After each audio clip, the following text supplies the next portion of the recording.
Republican Senator John Thune joins us live. Good evening, sir. Good evening, Greta. Based on the tentative agreement, is this something you could vote for?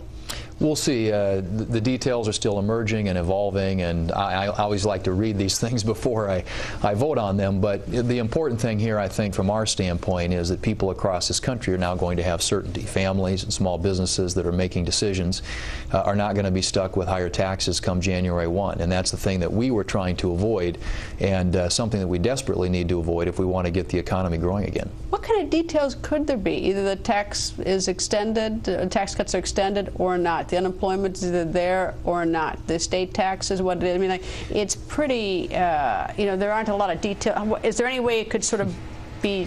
Well, I think what could they do to it? Well, until it's a final deal, and there are some things that have emerged that are included in it. We still don't know how it treats a lot of the business tax extenders. You know, my guess is that this thing is probably still being hammered out, at least some of the details with respect to certain aspects of it. So, you know, we'll reserve judgment until that time comes. But I think it's an important step forward. I think that this is an acknowledgement by the president and by some Democrats in Congress, at least, that the election mattered. People made a very clear, I think, judgment when they voted on Election Day that they don't want taxes going up on January 1st. You know, I thought the president looked quite sober, there's my word, maybe even angry when he made the announcement. And I missed the top part of his announcement, but at least it didn't seem to, usually it'd say, you know, I'd like to thank the Republican opposition, you know, we have a lot of disagreements, but everybody worked hard and all that stuff.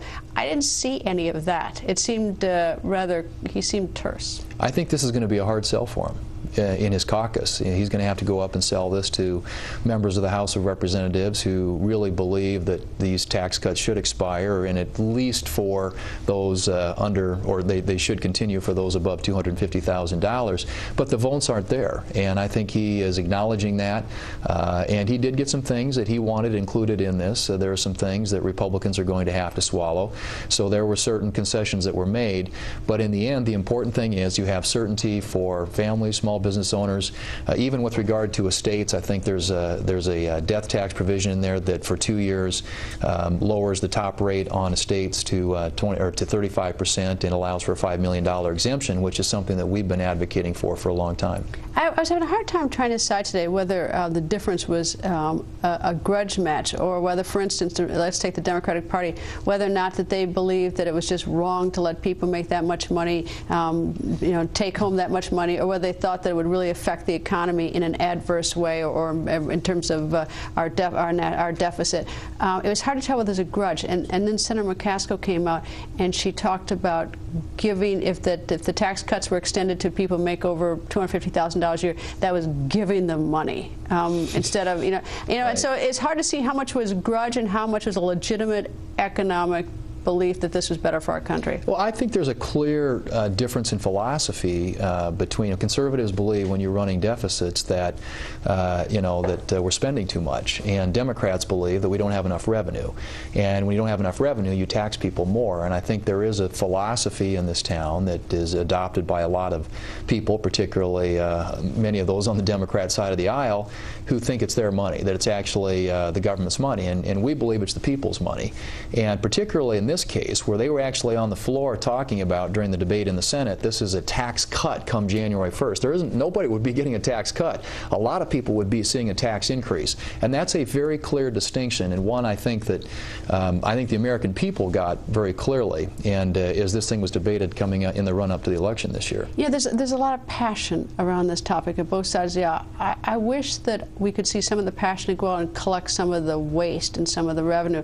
And the two things that sort of stick out in my mind, one is the $52 million that the Afghan leader was apparently caught having going into another country. I don't know where he got the $52 million. Maybe it wasn't ours, but it seems to me we're pouring a lot of money, and so a good portion of that might be ours. And we don't seem to pursue waste with the same zeal.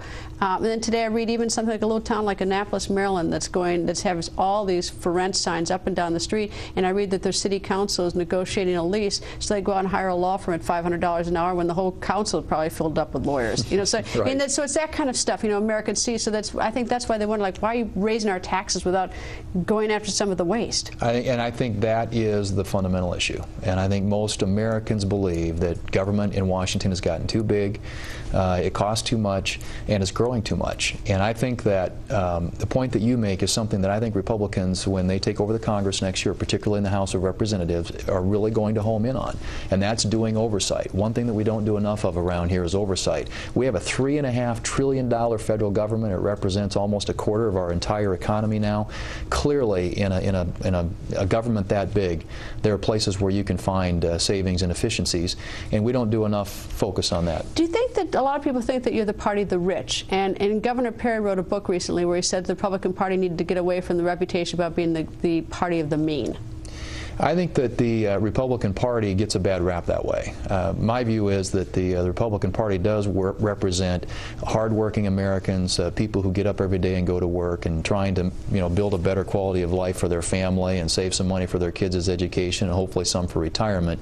But in a case like this, the Republican Party is also concerned about, and I think when the tax debate really shines a light on this, expanding and growing the economy. The best way to get people back to work in this country is to expand the economy, and that means you've got to be in favor of economic growth. And if you're in favor of economic growth, you can't achieve it by raising taxes, and particularly raising taxes on small businesses, which is what the Democrats were proposing to do with these 2 votes that we had in the Senate on Saturday morning.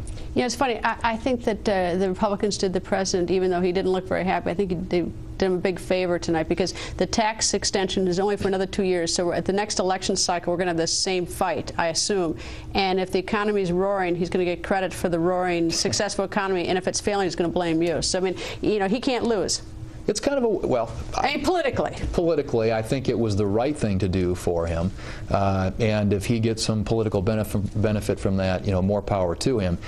But I think it's going to be a tough sell for him up here in the Congress with Democrats and some in the Senate, but certainly in the House of Representatives, who are just adamantly opposed to this. Why 2 years, though? Why not 3 years? I mean, it looks sort of like, it's lined up for another election cycle that the tax cuts expire. Make it 1 year or 3 year, but why 2?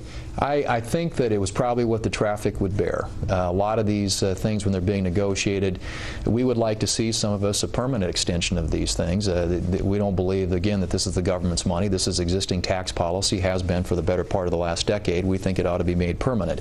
But I think in the course of the negotiations, the Republicans who were representing us in this were trying to get the best deal they possibly could, and I think the place where they settled was a 2-year extension. You always talk about small business, and we talk about the tax extension, and that it hurts small business if we don't extend it to the wealthier Americans. Right. But here's what I don't get is that most people who make investments decisions make them beyond 2 years. Right. So a 2-year tax cut is going to make me, it's like, if I'm a small business person, that's not going to do me much good, because what if I do something and then 2 years from now my taxes go up and I can't plan for it? That's a good argument, and it's the argument I've been making. That's why we need economic certainty, and 2 years buys you a little bit of time, but if you're somebody who thinks long term, and that's why I think you have to have a long-term strategy about how we're going to get this economy recovering and growing again, and 2 years is, as I said, a step in the right direction. I hope that we'll be able to get some additional votes in the years ahead that would make this tax relief permanent and provide those small businesses the economic certainty they need to make those investments and to hire additional people and create jobs.